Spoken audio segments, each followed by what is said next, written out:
ஒரு சாதாரண உரையாடலிலிருந்து தொடங்கலாம்.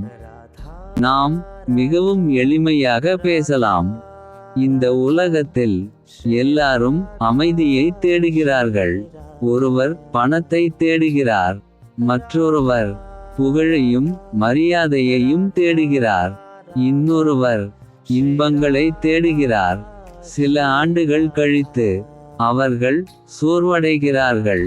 அப்பொழுது ஒரு புதிய தேடல் ஆரம்பமாகிறது. ஒரு மனிதன் மெதுவாக கேட்க ஆரம்பிக்கிறான், வாழ்க்கையில் இதைவிட ஆழமான ஏதாவது இருக்கிறதா? என்னுள் நான் இன்னும் பார்க்காத ஒரு உண்மை இருக்கிறதா? இந்த கேள்வியால்தான் பலர் ஆன்மீக பாதையில் செல்கிறார்கள்.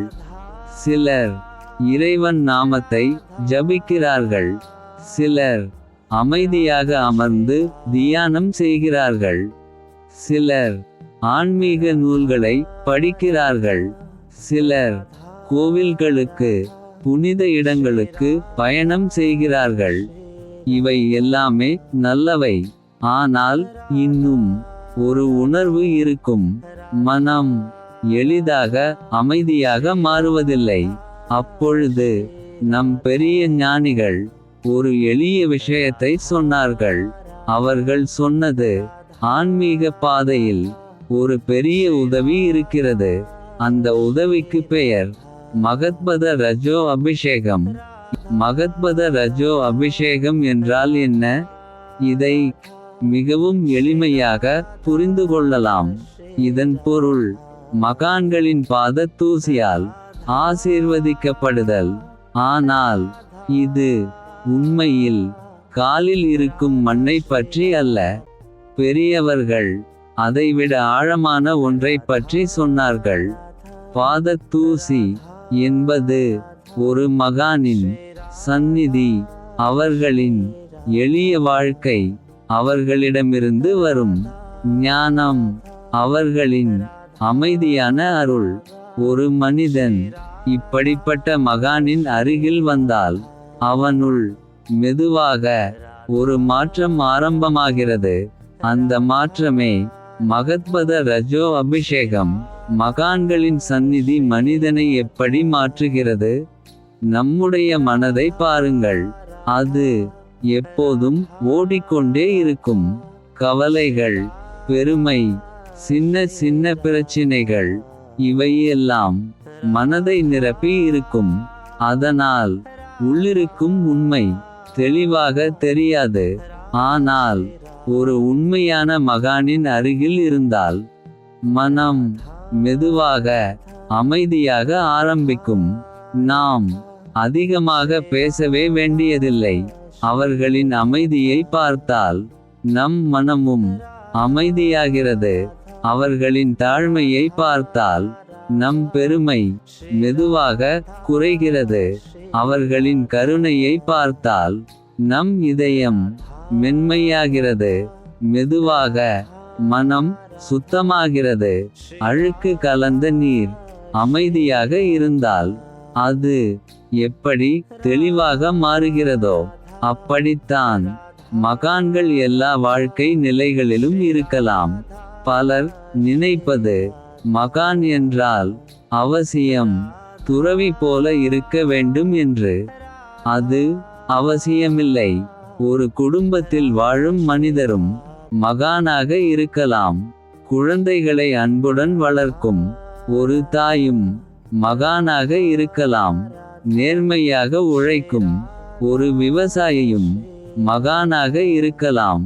மற்றவர்களுக்கு நல்ல வழி காட்டும் ஒரு ஆசிரியரும் மகானாக இருக்கலாம். வெளி உடை முக்கியமல்ல, உள்ள அமைதிதான் முக்கியம். பெருமை குறைந்து கருணை அதிகமாக இருக்கும் இடத்தில் அங்கே ஒரு மகான் இருக்கிறார். நம்முடைய சாதனை மட்டும் போதுமா? பலர் நினைப்பது, ஆன்மீக முன்னேற்றம் முழுவதும் நம்முடைய முயற்சியால் தான் வரும் என்று.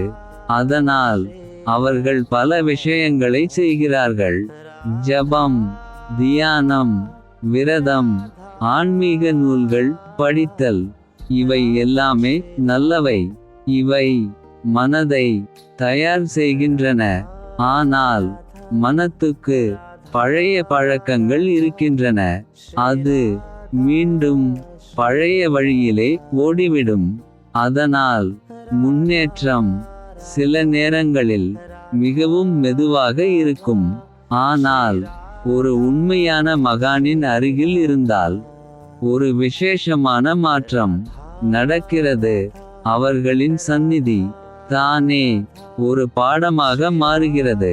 அதற்கு அதிக முயற்சி தேவையில்லை. மெதுவாக நம்முடைய அகந்தை கரைய ஆரம்பிக்கும். மகத்பத ரஜோ அபிஷேகத்தின் உண்மையான பொருள். இப்போது இந்த கருத்தை தெளிவாக புரிந்து கொள்ளலாம். இது ஒரு சடங்கு அல்ல. இது ஒரு உள்ளார்ந்த மாற்றம். ஒரு மனிதன் தாழ்மையுடன் மகான்களின் அருகில் இருந்தால், அவர்களின் வார்த்தைகளை கேட்டால், அவர்களின் வாழ்க்கையை பார்த்தால், அவர்களின் அருளை உணர்ந்தால், அவன் மனம் சுத்தமாகிறது, இதயம் அமைதியாகிறது. அப்பொழுது அவன் உள்ளே இருந்த உண்மை மெதுவாக வெளிப்பட ஆரம்பிக்கிறது. இந்த அமைதியான மாற்றமே மகத்பத ரஜோ அபிஷேகம். இறுதியாக புரியும் உண்மை. முதலில் நாம் நினைப்பது ஞானம் மகான்களிடம் இருக்கிறது என்று, அமைதி அவர்களிடம் இருக்கிறது என்று. ஆனால் மனம் சுத்தமானபோது ஒரு அழகான உண்மை தெரியும். அதே அமைதி நம்முள் ஏற்கனவே இருந்ததே. மகான் எதையும் புதிதாக கொடுக்கவில்லை. அவர் நம் இதயத்தில் இருந்த தூசியை மட்டும் துடைத்தார். ஒளி ஏற்கனவே இருந்தது.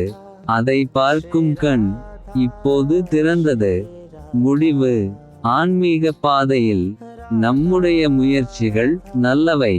அவை மனதை தயார் செய்கின்றன. ஆனால் பெரிய மாற்றத்தை கொண்டு வருவது மகான்களின் சந்நிதியும் அருளும். அவர்களின் வாழ்க்கை நமக்கு வழிகாட்டுகிறது. அவர்களின் அமைதி நம்மை அமைதியாக்குகிறது.